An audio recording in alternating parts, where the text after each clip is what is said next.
juga lagi ngiring lagi. Siap Laskar Segera, Laskar PRI juga diharap untuk duduk.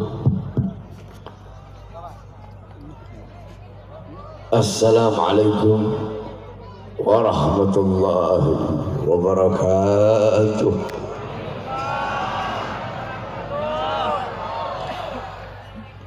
Alhamdulillah, alhamdulillahil qawiyyi sultanuh, الواضح البرهان المبسوط في الوجود كرامه وإحسانه.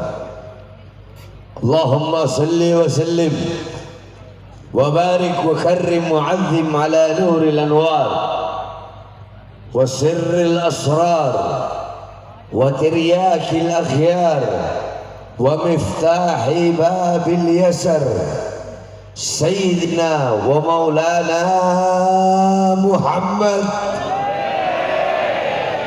المختار وآله الأطهار وأصحابه الأخيار عدد نعم الله وإفضاله. أما بعد, saya cintai yang saya muliakan para alim ulama, para habaib, para kiai, para asatid, para tokoh masyarakat, segenap aparat pemerintah, wabil khusus pimpinan daripada pondok pesantren Al-Ghuraba, yaitu Kiai Haji Ahmad Zubairi Zuhri. Mudah-mudahan Allah panjangkan umur beliau, Allah sehatkan jasmani dan ruhani beliau, Allah perkuat langkah kaki beliau di dalam menuntun murid-muridnya, di dalam menghidupkan Islam, menyebarkan dakwah, menjadi penyambung lidah Rasulullah, menjadi pemegang tongkat estafet perjuangan dakwah baginda Nabi besar Muhammad. Saya awalnya baru ini dengar ada pondok pesantren Al-Ghuraba. Tahu arti ghuraba? Apa artinya ghuraba? Asing. Orang yang Asing. asing. Itu secara lafaz. Tetapi secara hakikat ghuraba, mereka adalah orang-orang yang mendapatkan petunjuk dari Allah di saat orang lain sedang tersesat. Mereka orang-orang yang dalam hatinya dipenuhi dengan cahaya Allah di saat orang-orang yang lain hatinya penuh dengan kegelapan. Ghuraba adalah orang-orang yang dekat dengan Allah, taat, patuh, tunduk kepada Allah. Ghuraba adalah orang-orang yang dimana di saat banyak orang-orang di luar sana terlena, tertipu dengan dunia, harta, pangkat, jabatan, tahta, kekuasaan, ghuraba tidak tertipu. Ghuraba mereka adalah orang-orang yang tidak tertipu. Mereka orang-orang yang memiliki iman yang kuat, yang patuh kepada Allah, taat kepada Rasulullah sallallahu alaihi wasallam. Mereka adalah orang-orang yang selamat dunia akhirat, bahagia dunia akhirat, jaya dunia akhirat, makmur dunia akhirat. Mereka adalah orang-orang pertama yang akan berjumpa dengan baginda Nabi besar Muhammad. Al-Ghuraba adalah orang-orang yang kelak di akhirat akan Nabi Muhammad beri minum langsung dengan tangan sucinya telaga Al-Haud, yang dimana ketika engkau meminumnya seteguk maka engkau tidak akan pernah kehausan selama-lamanya. Itulah Al-Ghuraba. Mudah-mudahan kita menjadi ghuraba. Amin. Kita menjadi orang-orang yang asing. Nggak apa-apa kita dianggap asing, saudara-saudara. Sebab sekarang Islam itu dianggap asing. Rasulullah sudah bilang Islam itu awalnya asing dan bakal kembali kepada asing. Islam itu awalnya asing dan bakal kembali kepada asing. Sekarang yang mengasingkan orang Islam, yang mengasingkan ajaran Islam, yang mengasingkan syariat Islam bukan orang kafir, Bukan orang Kristen, Buddha, Hindu, bukan. Tetapi orang yang mengaku Islam itulah yang mengasingkan syariat dan ajaran baginda Nabi besar Muhammad sallallahu alaihi wasallam. Saya mau tanya, jawab semua di luar sana. Yang paling banyak mengikuti budaya barat, pakai rok mini, pakai tank top, perempuan-perempuan yang buka aurat, yang paling banyak orang kafir apa putri-putri Islam?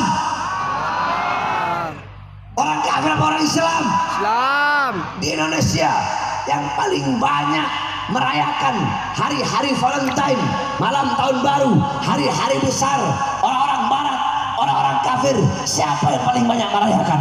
Orang kafir apa orang Islam? Orang kafir apa orang Islam? Bahkan anak-anak muda kita malu untuk pakai sarung, merasa asing untuk pakai peci. Mereka terbiasa dengan pakai levis, sobek. Disuruh pakai jilbab, kenapa nggak mau pakai jilbab? Enggak, nanti saya dimusuhi, nanti saya dijauhi, nanti saya dianggap aneh, nanti saya dianggap asing. Maka beruntunglah orang-orang yang asing tersebut, ghuraba. Beruntunglah orang-orang yang menjadi ghuraba. Saudara-saudara, saya tidak akan lama karena saya sedang dalam keadaan sakit, terus 3 hari belum tidur. Jadi karena ini acara apa ini? Haflah imtihan. Saya akan membahas tentang santri. Saudara-saudara, saya mondok 18 tahun. Dari kecil saya mondok. Dari saya masih umur 6 tahun, hampir 20 tahun lah saya mondok. Nah, Al-Imam Asy-Syafi'i radhiyallahu anhu di dalam diwannya beliau berkata, semua santri pasti tahu ini. Man lam yadhuk dhullat aw murra, man lam yadhuk dhulla aw murra ta'allumi sa'atan tajarra'a fi dhullil juhli tula hayati. Wa qala ba'dul hukama man lam yahtamil dhulla aw murra ta'allumi sa'atan baqiya fi dhullil juhli abada. Apa kata Imam Syafi'i? Barang siapa yang tidak menelan hinanya, pahitnya, tidak mau merasakan hinanya, susahnya, pahitnya, menuntut ilmu sesaat, maka dia akan menelan hinanya, pahitnya, bodoh seumur hidupnya. Dan sebagian para ahli hikmah, para ulama-ulama berkata, min ahlil bawatin, barang siapa yang nggak kuat, nggak tahan, tidak kuat, tidak tahan banting dengan susahnya, dengan capeknya, dengan hinanya menjadi santri, belajar, maka yang tersisa dalam hidupnya adalah kebodohan abada selama-lamanya. Berarti beliau-beliau mengajarkan yang namanya santri itu nggak enak. Betul? Betul. Yang namanya ngaji, nuntut ilmu itu nggak enak. Nggak ada. Itu kalau mau enak jangan jadi santri, jadi artis secara TikTok. Namanya santri itu nggak enak, saudara-saudara. Di sini diajarkan. Saya tanya kepadamu, semua jawab. Kalian ingin menikmati keindahan yang keindahan puncak, apa yang harus kalian lakukan? Berarti mendaki itu adalah syarat bagi kalian untuk menikmati keindahan puncak. Ketika mendaki capek enggak? Jawab yang keras, capek enggak?